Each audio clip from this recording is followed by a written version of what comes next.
Hello and welcome everyone to the Solo Multimedia Podcast, where I give you my unfiltered takes straight off the cuff. And today I'm going to be talking about the new Beach House record, Once Twice Melody. So for those who don't know, Beach House are probably one of the biggest artists in the dream pop space, which is I guess a form of indie rock that's incredibly blissed out, ethereal, hyper melodic, and kind of dreamy, hence the name, which I guess isn't that surprising.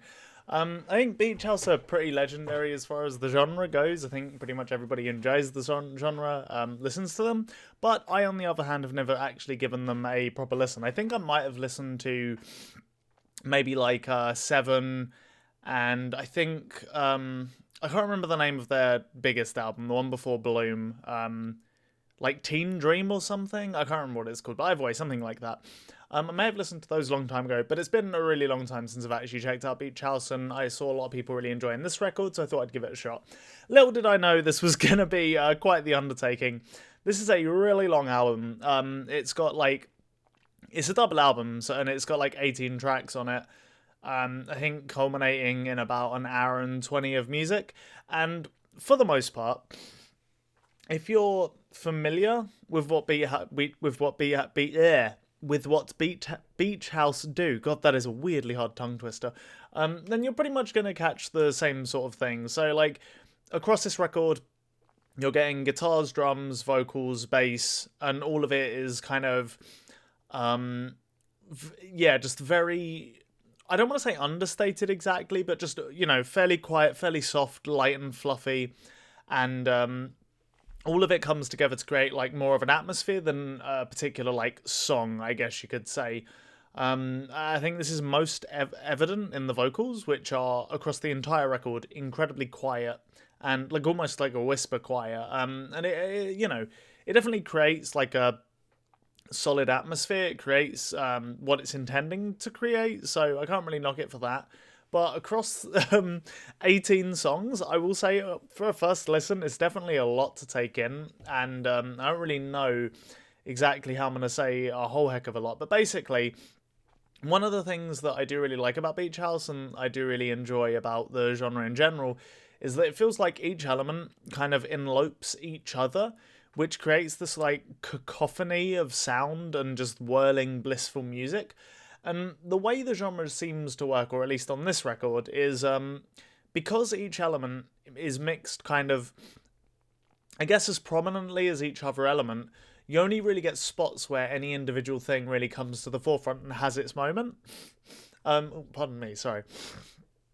Oh, God, I've still got a bit of the illness hanging over from last week, so I do apologise if I sound a bit snotty. But yeah, basically, no element is especially important in the mix. Everything just comes together to create an atmosphere, and then only occasionally you'll hear a bass line pop up or a particular synth passage or something like that to elevate a particular part. And front to back, like I said, you're getting these atmospheric, very very cohesively or aesthetically cohesive pieces of music that essentially reinforce each other to just create a really long, blissed out bunch of, just dream pop songs, I guess. They also play around with a couple other genres, so you've got a bit of indie rock, which is kind of inevitable considering that, it's guitar-based music. You've got a weird amount of neo-psychedelia as well, because there's a good number of synths on this record that are kind of contorted in such a way that it gives them a very psychedelic vibe. I think the opening track is probably the best example of this. So the whole thing is incredibly bright and lush, with these very soft, understated drums. You've got a ton of synths and strings kind of trying to elevate everything. It almost feels almost like a Disney level of lushness. All the strings sound pretty incredible, and they come together in a really, really good way to really elevate everything that's happening in the track. I would say it's less of a super strong tune overall and more of a good intro cut and kind of, and more of a good mission statement, I suppose, as opposed to an ultra memorable song in and of itself. But I definitely enjoyed it. Having said that though, The vibe across the record is going to be fairly similar. So the next song, Superstar, has a lot of synth pop on it, and it almost reminded me a little bit of something you'd catch off the Donnie Darko soundtrack, if anybody remembers that movie. I'm sure plenty of you do, actually. I would almost say, like, imagine a more blissed out version of, like, the Drive soundtrack. That's kind of what I would imagine. For everything that was, like, night about Drive, this is very much day, I guess you could say.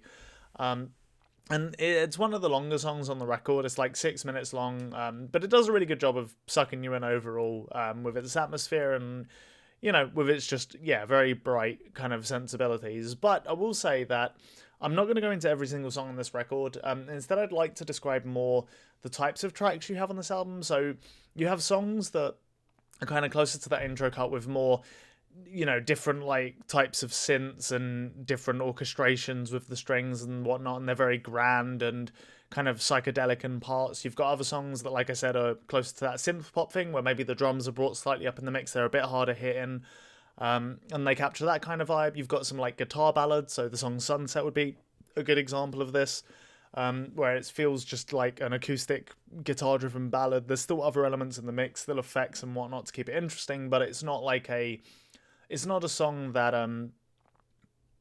I guess has a ton of elements like a lot of the other stuff here, which is, if you're going to enjoy this record, that's one of the things you'll enjoy. I feel like the vast majority of the songs on here have a decent amount of detail and, like I said, elements just kind of like almost swirling in and out of each other, with each of them sort of having their moment in the spotlight, then going back to the background. That really is like the appeal of the record for sure. But I gotta say, for me, after like the midway point, it really was starting to test my patience a little bit. I think there's like a run towards the end of the record, maybe the like last 2/3, where no individual song really differentiates itself from any other individual song. And it keeps this atmosphere and this whole like vibe so consistently that it's really difficult to like pay full attention and stay in it the entire time outside of this kind of like just general nice fluffy feeling, I guess. Which, is not necessarily a bad thing, but for me, on a first listen, was definitely a bit rough. I think I'm going to have to give this record a couple more listens, because it seems like everybody else has tried it, seems to be enjoying it more than I do, and yes, I know this is somewhat of a concept album. There's a huge theme of love, and I assume relationships are going to be relevant to it, but I don't know, I haven't dug into that part of the record yet. But overall, on a first listen, I kind of struggled with this thing. It's really difficult to point to any individual song off the back end. Really, they're all just like, in fact, I'm looking at the track list now. After the halfway point, you're really looking at just exclusively 4-minute long cuts, a lot of which have a very similar vibe, like I said. So yeah, I think that's pretty much everything I have to say about the record. It's way too much to take in on a first listen. So maybe this is a slight breakdown on my format, but that's okay. It is very lush. It's very well produced. There's a lot of stuff to enjoy from like a vibe perspective. I suspect if you enjoy Beach House, I'd be stunned if this record isn't going to do it for you, at least tonally. But I think maybe for me, I maybe should go back to one of the more concise records with perhaps a bit more variety. I think that's probably something that would help me get into the band. So if anybody has any suggestions, then do let me know. Because I did enjoy what this record was doing, even if I felt like it was just, a bit much on first listen. But yeah, I think that's pretty much everything I have to say. Cheers for listening. And yeah, please recommend me a Beach House record that's slightly more concise and good for a first listen, I guess. But yeah, cheers for listening, everyone. Peace out.